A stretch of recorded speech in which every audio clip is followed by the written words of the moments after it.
So this is an extract from the title story of my short story collection called Pleasureland. The narrator is a character called Derek. Pleasureland. The day we went to Pleasureland, I told Mum to piss off, fuck you, fuck off out my life, after we got off the bus. She said she was only trying to fix my collar because it was twisted under my coat. I was like, it's okay, don't worry about it, let's just get inside. We'd come on the 73 all the way from Dundee to Arbroath. Me and Mum sometimes go on day trips because we didn't live together anymore and I didn't like it when she comes to mine. Some people have said my mum's highly strung. She's got really deep wrinkles, she always looks in pain and her hair's just loads of straggly bits hanging on her face. If Mum was in a Francis Coppola film, he would say, for fuck's sake, Jean, stop hiding behind your friggin' hair. Because he's an American, he would say friggin' instead of fucking. Grow some balls before you next come on my set. Time means friggin' money, Jean, and you're throwing my money down the friggin' drain. That's it, I'm docking your wages. Until you get a mere hardball attitude, you're on half pie, and no amount of whinging to the Guild of Italian-American Actors is going to change that fact. On my set, Jean, unions mean jack shit. Italian-American actors can be in their own union if they want. I saw it on Wikipedia and Mum's got Italian family, so she'd be in that one. Mum was totally greeting when I moved out for hers.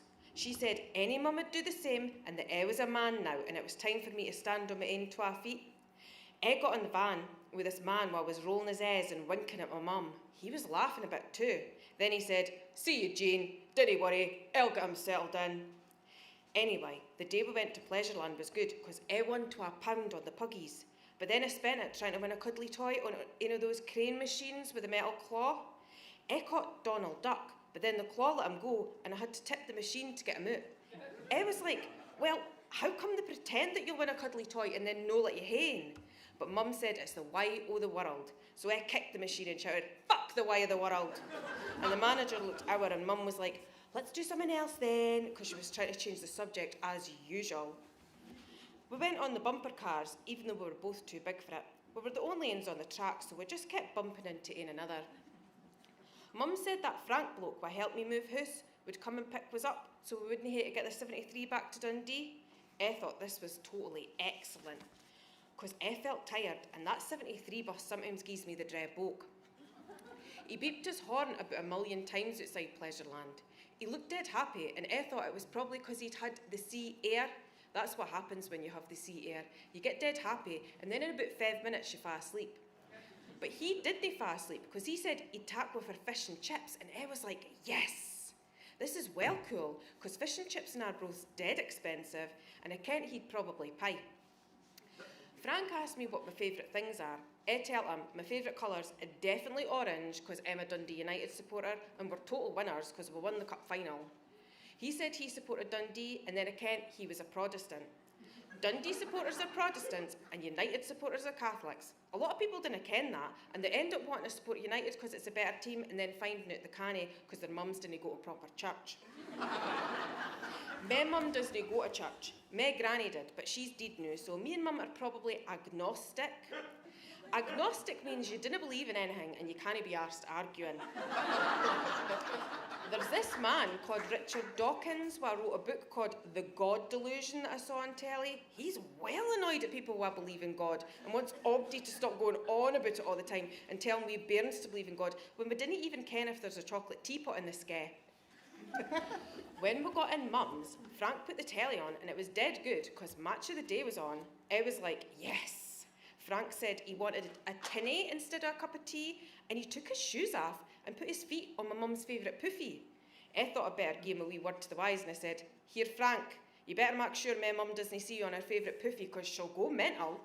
But when Mum came through, she sat next to Frank and she didn't say anything about his feet on her puffy. I thought that was pretty weird. Then something really creepy happened. My mum took her shoes off and put her feet up next to the driver's and their feet were touching and I was like, yuck, this is disgusting. I said, Mum, you can't just go around putting your feet on van drivers. You shouldn't be touching like that. And then Mum was like, Frank's my friend. He's not just a van driver, Derek.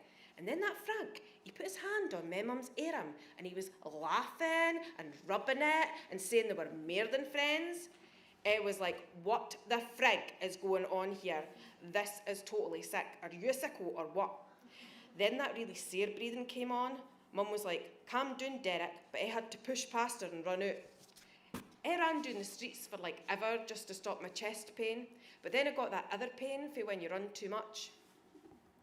When I got to the flat, I hung on the door handle for ages till my heart stopped beating so much because of the running and my hand stopped shaking so as I could get the key in the lock. It was a really weird day because it had been dead good at Pleasureland and then with the fish and chips, but then I found that out and it was like huge. I think it's really weird that old people start going out with each other when they're old. It's like, what's the point? You're already old, so what's going on? Then the most weird thing happened. That Frank bloke came banging on my door and I was like, there's no way I'm letting him in. So I hid in the bog.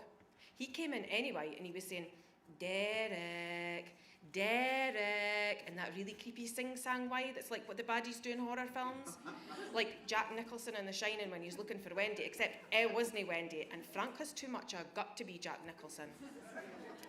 Then he must have just kent I was in the bog because he starts thumping the door really slow with his foot, like thump, then wait about a minute, then another thump. I was well freaked out and I thought, I'm not saying anything. And then he was like, Derek, I ken you're in there, and all that usual stuff for the films. Then he says, now listen you wee shite. Me and your mum just want a quiet life, and if that means you fucking half out the equation, then that's fine. You're welcome to come round and visit, but you'll not be doing your usual pushing round. If anybody's doing any pushing round, it'll be me fae now on, you hear me? Then he kicked the door and I was like, yeah, because I thought he might brack it down. It was pure greeting and ahin, but I didn't think he could hear me. And he was like, your mum's put up with your shite for far too long. There's fuck all wrong with you, a good kick up the arse wouldn't he fix. And fae now on, expect to feel my foot right up your arse, pal, because you're no getting away with your capers anymore. Tomorrow, you'll be doing that job centre, and I'll be round in the morning to make sure of it. Nae mere Pleasureland for you, pal. Then he banged on the bog door twice with his fist, and ahin went quiet. I waited for ages before I came out, just to make sure he'd gone.